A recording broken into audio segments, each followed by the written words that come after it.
قطر ہے۔ اب آپ نثار احمد انصاری سے اردو میں خبریں سنیے۔ پہلے اہم خبروں کا خلاصہ۔ وسم امیر اور ترکی کے صدر کے درمیان اسٹریٹجک تعلقات سمیت متعدد موضوعات پر بات چیت۔ نائب وزیر اعظم و وزیر خارجہ سے تحریک حماس کے لیڈر نے ایک وفد کے ساتھ ملاقات کی۔ UN سیکورٹی کونسل نے بشمول شام دیگر کئی ملکوں کے قضیوں کے دوران جارحیت ختم کرنے کے لیے ایک قرارداد منظور کی ہے۔ اور امریکہ میں ایک دن میں سب سے زیادہ کنفرم کیسز جن کی تعداد 50,000 کے قریب بیان کی گئی ہے۔ اب پیش خدمت ہے آج کا پہلا نشریہ۔ بسم اللہ الرحمن الرحیم۔ صاحب سمو امیر شیخ تمیم بن حمد آل ثانی اور جمہوریہ ترکی کے صدر رجب طیب اردوغان کے درمیان دونوں ملکوں کے اسٹریٹجک تعلقات اور انہیں اقتصادی، سرمایہ کاری، تجارت، ایندھن اور دفاعی شعبوں میں فروغ دینے کے وسائل پر تبادلہ خیال ہوا، جس سے دونوں ملکوں اور ان کے عوام کے مشترکہ مفاد کا حصول مقصود ہے۔ اس کے علاوہ دونوں رہنماؤں نے دو طرفہ تعلقات میں مزید تعاون اور تمام تر شعبوں میں ترقی کو فروغ دینے کی تصدیق کی۔ پرل پیلس میں ہونے والی اس ملاقات میں صاحب سمو امیر اور ترکی کے صدر نے فلسطین، لیبیا، شام اور یمن کے تازہ حالات کے ساتھ ساتھ مشترکہ دلچسپی کے دیگر معاملات پر بھی بحث کی۔ اس ملاقات میں متعدد وزراء شریک ہوئے، جبکہ ترکی کی جانب سے صدر ترکی کے ساتھ سرکاری دورے کے وقت کے ممبران نے حصہ لیا۔ صاحب سمو امیر شیخ تمیم بن حمد آل ثانی نے ترکی کے صدر اور ان کے ہمراہ سرکاری وفد کے اعزاز میں پرل پیلس میں ایک عشائیے کا اہتمام کیا، جس میں کئی وزیروں نے شرکت کی۔ بعد ازاں ترک صدر کل شب ہی دوحہ کے ورکنگ دورے کے بعد یہاں سے اپنے وطن کے لیے روانہ ہو گئے۔ دوحہ کے بین الاقوامی ہوائی اڈے پر انہیں نائب وزیر اعظم و وزیر دفاع ڈاکٹر خالد بن محمد ال عطیہ نے الوداع کہا۔ نائب وزیر اعظم و وزیر خارجہ شیخ محمد بن عبد الرحمن آل ثانی سے تحریک حماس کے سیاسی امور کے لیڈر ڈاکٹر اسماعیل ہنیہ نے ایک وفد کے ہمراہ ملاقات کی، جس میں فلسطینی موضوع کے تازہ حالات بطور خاص مقبوضہ غرب اردن کے حصوں کے الحاق سے متعلق اسرائیلی منصوبے اور مشترکہ دلچسپی کے دیگر امور کا جائزہ لیا گیا۔ وزیر مملکت برائے امور خارجہ سلطان بن سعد المریخی نے کورونا وائرس کی وبا کے ڈیجیٹل رد عمل میں ایک عالمی اعلانیے کے لیے وزارتی سطح پر ہونے والی کانفرنس میں ریاست قطر کی نمائندگی کی۔ ریاست قطر کی طرف سے بچوں کے حقوق کی تشہیر اور تحفظ کو بہت زیادہ اہمیت دیے جانے کی تصدیق کی ہے، جبکہ اسے ملک کے ترقیاتی منصوبے میں ترجیح حاصل ہے جو انسانی کیپٹل میں سرمایہ کاری پر مبنی ہے۔ ریاست قطر نے وثوق سے کہا کہ ملک کی سرزمین پر تمام بچوں کی مناسب ترقی اور ڈیولپمنٹ کو یقینی بنانے کے لیے ایک ضروری ڈھانچہ اور صحت مند ماحول مہیا کیا جاتا ہے۔ جنیوا میں UN کے دفتر کے لیے قطر کے مستقل مشن کے تیسرے سیکریٹری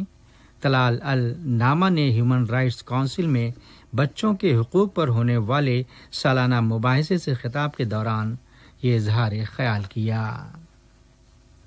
وزارت صحت میں عوامی شعبہ صحت کے ڈائریکٹر شیخ ڈاکٹر محمد بن حمد آل ثانی نے کورونا وائرس پر خطاب کرتے ہوئے زور دے کر کہا کہ ریاست قطر کو اس وبا پر کنٹرول سے متعلق موصولہ غیر معمولی کامیابی پر فخر ہے، جہاں ماہ فروری کی 29 تاریخ کو کورونا وائرس کووڈ-19 کے پہلے مصدقہ کیس کے اندراج کے بعد سے ایک اندازے کے مطابق 1 لاکھ متاثرہ کیسز میں سے 87,000 کے قریب افراد صحتیاب اور دنیا بھر میں سب سے کم صرف 118 اموات واقع ہوئی ہیں، جو قطر کی طبی خدمات کے اعتراف کا بیان ثبوت ہے۔ انہوں نے گزشتہ شام منعقدہ ایک پریس کانفرنس میں وزارت صحت کی طرف سے صاحب سمو امیر شیخ تمیم بن حمد آل ثانی کی ان اعلیٰ درجے کی ہدایات کی ستائش کی جو وبا سے نمٹنے کے لیے جاری کی گئیں، اور صاحب سمو امیر کے اس دعوے کی تعریف کی گئی کہ اس عالمی وبا پر کنٹرول کے لیے ایک اجتماعی اپروچ درکار ہے تاکہ ملک کے مختلف سیکٹرز کے بیچ موجودہ تھریٹ کے مقابلے کے لیے معقول اور فوری اقدام اور تعاون و کوششوں کو یقینی بنایا جا سکے۔ وزارت صحت عامہ نے اعلان کیا ہے کہ پچھلے 24 گھنٹوں کے دوران مزید 2632 افراد کووڈ-19 کی وبا سے صحت یاب ہوئے ہیں۔ اس طرح اب ملک میں کل ریکوریز کی تعداد 86,597 ہو گئی ہے۔ وزارت نے 894 نئے کنفرم کیسز اور 3 مریضوں کی وفات کا اعلان بھی کیا۔ کنفرم تمام نئے کیسز کو آئسولیٹ کیا گیا ہے جہاں انہیں ضروری طبی کیئر مہیا کرائی جا رہی ہے۔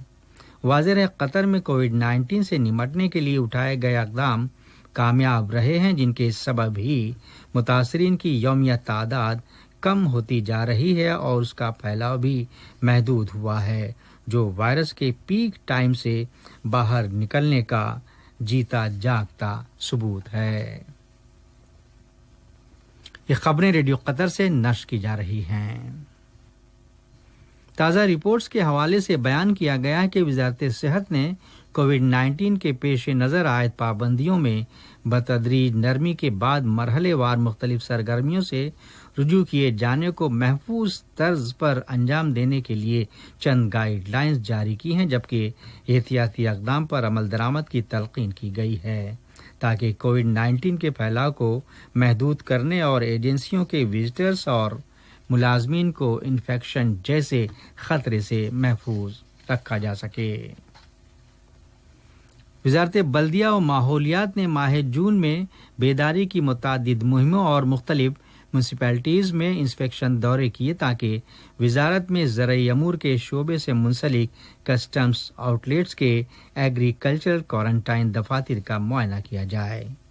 خبر کے مطابق مذکورہ کیمپینز کے دوران ملک میں موجود تمام کسٹم آؤٹلیٹس میں مختلف زرعی درآمدات کا معائنہ کیا گیا جن میں 5200 کھیپ سامان شامل ہے جس کا وزن 1,34,071 ٹن بیان کیا گیا ہے جبکہ زرعی کوارنٹائن قانون کی پامالی کی پاداش میں 132 ٹن پر مشتمل 56 کنسائنمنٹ کو تباہ کیا گیا۔ وزارت کی ٹیموں نے عوام سے مطالبہ کیا ہے کہ عوامی صحت و تحفظ سے متعلق تمام احتیاطی اور انسدادی اقدام پر سختی سے عمل درآمد سے کام لیا جائے۔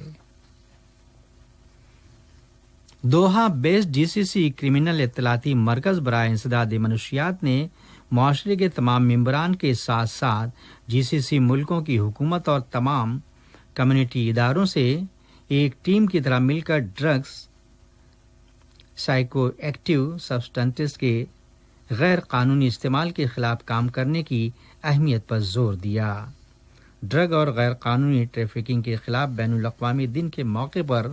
GCC کرمنل اطلاعاتی مرکز برائے انسداد منشیات کے ڈائریکٹر بریگیڈیئر سقر راشد المریخی نے اپنی تقریر کے دوران یہ اظہار خیال کیا۔ یاد رہے یہ دن ہر سال جون کی 26 تاریخ کو عالمی سطح پر منایا جاتا ہے مگر رواں سال کی تقریب قدر مختلف تھی جسے کووڈ-19 کی عالمی وبا کے پھیلاؤ کے تناظر میں منعقد کیا گیا اور جس نے زندگی کے تمام پہلوؤں بطور خاص شعبہ صحت، معیشت، تعلیم، سیکورٹی اور دیگر شعبے بری طرح متاثر ہوئے ہیں جس کے سبب عوامی طرز زندگی میں بے مثال تبدیلیاں آئی ہیں۔ دنیا میں کووڈ-19 کی عالمی وبا کے تعلق سے موصولہ خبروں میں کہا گیا ہے کہ فی الوقت پوری دنیا میں 10.8 ملین سے زیادہ افراد اس کا شکار ہیں جبکہ ہلاکتوں کی تعداد 5,20,000 بتائی جاتی ہے۔ اقوام متحدہ کی سلامتی کونسل نے متفقہ طور پر ایک قرارداد منظور کی ہے جس میں شام، یمن، لیبیا، جنوبی سوڈان اور کانگو سمیت تمام قضیوں میں کم از کم 90 دنوں تک کے لیے جارحیت کو فی الفور ختم کرنے کا مطالبہ کیا گیا ہے اور کورونا وائرس کی عالمی وبا کا مقابلہ کرنے کے لیے یہ ضروری بتایا گیا۔ اسی دوران امریکہ میں کورونا وائرس کے کیسز کی یومیہ تعداد بڑھ کر 50,000 کے قریب ہو گئی ہے، جو وبا کے پھوٹ پڑنے کے آغاز کے بعد سے اب تک ایک روز کے اندر کنفرم کیسز کی سب سے بڑی تعداد ہے۔ لیکن صدر امریکہ ڈونلڈ ٹرمپ کا ایک پریس کانفرنس میں کہنا تھا کہ کورونا وائرس کی وبا کنٹرول میں ہے۔